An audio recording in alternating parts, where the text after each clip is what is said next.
Invitamos a Carol Harrison, socio en Social Capital Group, a dar su exposición sobre el cierre de procesos de reasentamiento y monitoreo de indicadores. ¿Ya? Está bien. Buenas tardes con todos. Gracias por la presentación. Como dijo Alan, yo les voy a hablar hoy día sobre la importancia de medir procesos de reasentamiento a partir de algunas experiencias prácticas. Voy a empezar con algunos conceptos generales. Lo voy a pasar rápidamente porque a las 5 tenemos una charla magistral de 1 hora. Camilo León va a hablar específicamente sobre reasentamiento. Entonces solo voy a mencionar algunos de los conceptos para luego pasar a los ejemplos. ¿Qué entendemos por reasentamiento, ¿no? El reasentamiento es un tema crucial para el desarrollo de la mayoría de los proyectos mineros. Es uno de los primeros impactos y si no es manejado correctamente puede paralizar el proyecto, detenerlo o incluso cancelarlo. Es importante considerar que como reasentamiento no nos referimos solamente al reasentamiento físico, es decir, cuando la familia tiene que mudarse de una casa a una nueva vivienda, sino también al desplazamiento económico, que es cuando se ven afectados algunos medios de subsistencia de una familia, como pueden ser terrenos de cultivo, estancias donde tienen pasto para ganado, etc. Y finalmente, tener en cuenta que el reasentamiento, si bien en el pasado ha sido una de las mayores fuentes de impacto social negativo, en la práctica y bien manejado no solamente puede, sino también debe ser un beneficio para las familias que se ven involucradas. Nosotros como Social Capital Group hemos manejado diferentes reasentamientos en Latinoamérica y bastantes en el Perú, que van desde un reasentamiento de 5 familias hasta un reasentamiento de un pueblo de más de 1000 familias. Puede parecer que un reasentamiento, mientras más grande, es más complejo y más complicado, pero en la práctica todos los reasentamientos en el Perú enfrentan los mismos retos básicos. En primer lugar, el contexto social, ¿no? Como todos sabemos y hemos hablado bastante en este evento, en el Perú tenemos, además de pobreza, necesidades insatisfechas, una alta conflictividad que se puede intensificar mucho cuando entramos a negociar sobre un tema tan importante como es la tierra, ¿no? En segundo lugar, uno de los mayores retos que enfrentan tanto las empresas como las comunidades que van a entrar en un proceso de negociación de un reasentamiento es que no existe un marco regulatorio en la ley peruana que diga exactamente cuáles son los pasos que se tienen que seguir, qué es lo que se tiene que hacer. Entonces, finalmente, el reasentamiento termina en una negociación entre 2 partes que puede complejizarse, que puede ser largo, que puede ser difícil, más aún porque no existe tampoco un marco de referencia de qué son las compensaciones que corresponden y que se deben tomar en cuenta. Entonces, muchas veces, incluso cuando ambas partes, empresa y comunidad, están interesadas en el proceso y lo quieren llevar adelante, resulta difícil poder cerrarlo. Muchas veces, incluso cuando se llega a un acuerdo y se ejecuta el reasentamiento, no se tiene claro en qué momento se puede dar por concluido el proceso y se generan relaciones de dependencia por muchos años entre las familias que fueron reasentadas y las empresas mineras. ¿Qué es lo primero que se recomienda hacer ante esta situación? Lo primero es, no existe un marco, es necesario establecerlo. Para eso lo más importante es la participación entre la empresa y la comunidad, donde se definan principalmente 3 temas básicos, ¿no? Uno, ¿cómo va a ser la negociación? ¿Quiénes van a participar? ¿Quién va a representar a la empresa? ¿Quién va a representar a las familias? ¿Van a participar todos los miembros? ¿Solo el jefe del hogar? Si es una comunidad campesina, las negociaciones se van a dar en una asamblea ordinaria, una asamblea extraordinaria. Todo eso tiene que quedar claro para todos los participantes al inicio del proceso. En segundo lugar, quiénes son los que van a ser reasentados y quiénes no van a ser reasentados, ¿no? Muchas veces los procesos de reasentamiento son vistos como una oportunidad de beneficio y mucha gente va a querer participar. Entonces es necesario establecer una lista de corte, cuáles son los criterios para estar dentro, cuáles son los criterios para estar fuera y que esto sea firmado por todas las partes. Y finalmente también establecer claramente cuáles son los impactos que se esperan y cuáles son los criterios de compensación que se van a tomar en cuenta durante el proceso. Luego, el segundo tema fundamental que quería resaltar es la importancia de medir. Yo sé que para los ingenieros en esta sala esto resulta obvio, pero muchas veces en los temas de gestión social no estamos acostumbrados a ser tan rigurosos en el tema de la medición de los resultados. En un reasentamiento sí resulta fundamental, sobre todo porque es lo único que permite demostrar resultados comparativos, cómo están las familias antes y cómo están después del reasentamiento, o cómo están las familias en relación a otras familias de la misma región o del mismo país. Y de esta forma es lo único que permite cerrar el proceso. Uno solamente puede considerar cerrado un proceso de reasentamiento cuando puedes demostrar que todas las familias están en condiciones iguales o mejores que antes de iniciar y que además no se ha generado una condición de vulnerabilidad que pueda hacer que esta situación no sea sostenible en el futuro, ¿no? Entonces, para eso uno tiene que tener resultados medibles y demostrables. Y de esta forma también se puede cumplir con los estándares internacionales y demostrar que el proceso siguió las mejores prácticas. ¿Qué es lo que vamos a medir en un proceso de reasentamiento? En realidad no es complicado, lo básico es tener claro cuáles son las dimensiones de impacto. Generalmente se consideran 3 dimensiones básicas, que son los ingresos económicos, el acceso a otros recursos que no son económicos, como los terrenos productivos, la misma vivienda, el acceso a servicios básicos de salud, de educación, y finalmente el modo de vida, que es uno de los impactos que puede resultar más subjetivo y más difícil de medir, pero que es muy importante, tanto para cualquier auditoría externa como para las mismas familias reasentadas, ¿no? Sobre todo en contextos campesinos como el Perú, donde las familias dependen mucho de sus redes sociales, de sus vínculos comunales y de sus vida tradicional agropecuaria. Ahora voy a mostrar ejemplos prácticos basados en casos reales de reasentamiento que hemos implementado, cambiando algunos datos para mantener la confidencialidad, pero que dan ejemplos de cómo uno puede demostrar estos resultados de reasentamiento con indicadores sencillos y claros.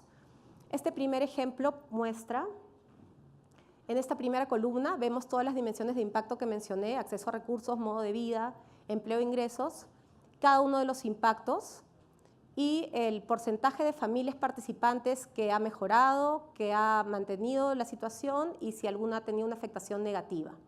Todo esto, por supuesto, está sustentado por toda la documentación del proceso, ¿no? Esta forma de presentación lo que te permite ver es resultados generales de tu proceso de reasentamiento, ¿no? Son 2 resultados relativamente positivos. Sin embargo, acá uno no puede saber, por ejemplo, si una de las familias que mejoró en tema de infraestructura también mejoró en tema de negocios, o si esta familia que recibió un impacto negativo en otros ingresos sí ha mejorado por ejemplo, empleo, ¿no? Entonces, es una forma útil de presentar resultados, pero se necesita también algo más. Esta otra forma, por ejemplo, es presentando indicadores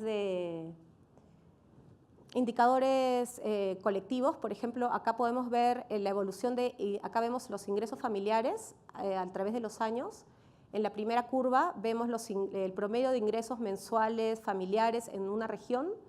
Y en esta segunda curva verde vemos la evolución de los ingresos familiares mensuales promedio en un grupo de familias reasentadas.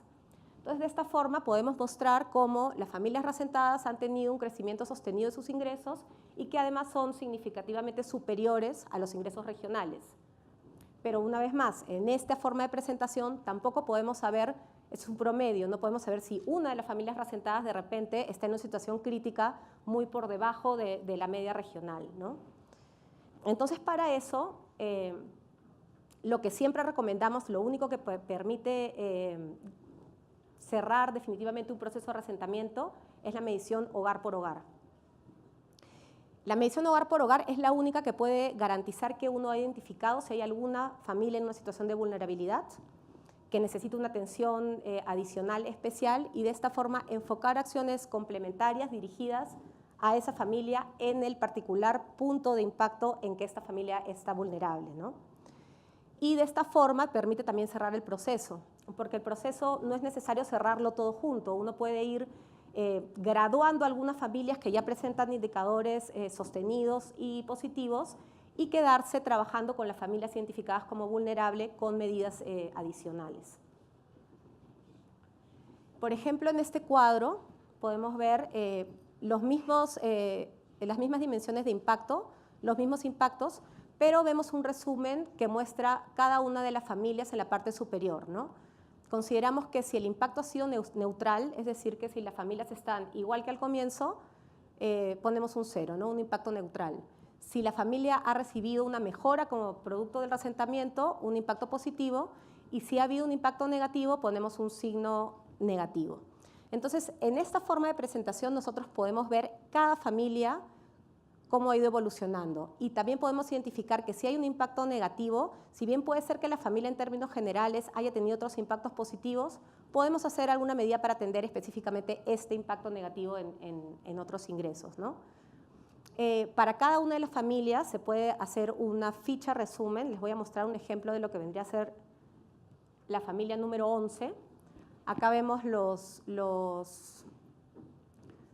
mismas dimensiones de impacto. En este caso vemos el impacto en acceso a recursos y podemos describir exactamente en qué consistió el impacto, en qué consistió la compensación y cuál fue la evaluación final, ¿no? En este caso, por ejemplo, el impacto principal fue en una parcela productiva de 25 hectáreas. Esta parcela representaba el 53% de los predios totales de esta familia. Como compensación recibió una parcela de 34 hectáreas de reemplazo y mantiene su parcela remanente. Por lo tanto, aunque tiene un poco más de tierra productiva, se considera un impacto neutral, ¿no? Significativamente está en una situación similar. Del mismo modo con la vivienda afectada principal de adobe y techo de paja, fue compensada con una vivienda más grande de material noble en la misma comunidad y con una estancia en su predio de reemplazo, ¿no? Entonces, adicionalmente, él construyó otra estancia. Entonces, de esta forma vemos que el impacto en vivienda después del proceso de resentamiento es claramente positivo. Igual con la infraestructura productiva y con los servicios, ¿no? Generalmente, el tema del impacto a servicios se mide por la accesibilidad. Esta familia estaba 45 minutos caminando del colegio. En la nueva ubicación está a 15 minutos, ¿no? Entonces es un impacto positivo. En términos de los impactos en el modo de vida, en este caso el impacto principal era que eran familias posesionarias dentro de una comunidad campesina. Entonces la forma de manejar este impacto durante el resentamiento es hacer un resentamiento colectivo, conseguir terrenos de reemplazo que estén juntos para que las familias mantengan los vínculos entre ellas y además mantener la propiedad comunal de la tierra y la posesión individual. De esta forma se puede demostrar que no se ha roto el vínculo con la comunidad, las familias siguen teniendo el estatus de comunero perteneciendo a su comunidad y además mantienen el modo de vida tradicional agropecuario en las tierras de reemplazo. Y finalmente, en términos de empleo e ingresos, podemos demostrar, por ejemplo, el impacto de empleo. El proyecto no afectó el acceso a empleo de la familia. Sin embargo, como parte de las medidas de compensación, se generó empleo prioritario para miembros de la familia. En términos de ingresos, es importante hacer monitoreos cada cierto tiempo, porque uno puede tener un primer resultado positivo, de repente si mide justo acabando la mudanza en medio del proceso constructivo de una mina, donde todavía hay mucho dinamismo económico. Entonces, en este caso hicimos un primer monitoreo y un segundo monitoreo un año después. Entonces vemos que se mantuvo el beneficio, podemos ver la sostenibilidad. En términos de negocios, por ejemplo, parte de la compensación de resentamiento fueron programas de capacitación y asistencia técnica para la formación de negocios y esta familia logró constituir 2 empresas que facturaron cantidades considerables y que luego de un año seguían activas y seguían facturando. En términos de actividades agropecuarias, es muy importante considerar esto porque muchas veces el dejar las actividades agropecuarias para concentrarse solamente en el empleo directo con la mina o en los negocios puede dar un grado de inestabilidad y poca sostenibilidad a la familia en el futuro. Entonces, en este caso, también como parte de los programas de resentamiento, se manejó asistencia técnica para mejoramiento genético, cultivo de pastos mejorados, y esta familia mantuvo sus actividades agropecuarias tanto en su parcela remanente como en su parcela de reemplazo, por lo que considera también un impacto positivo. Y finalmente los bonos en efectivo. Generalmente se suele dar compensaciones en efectivo en los procesos de resentamiento. En este caso el bono sirvió para invertir en la formación de las empresas familiares. Entonces fue también un impacto positivo. Finalmente quería volver a resaltar la idea de la importancia de los procesos de reasentamiento.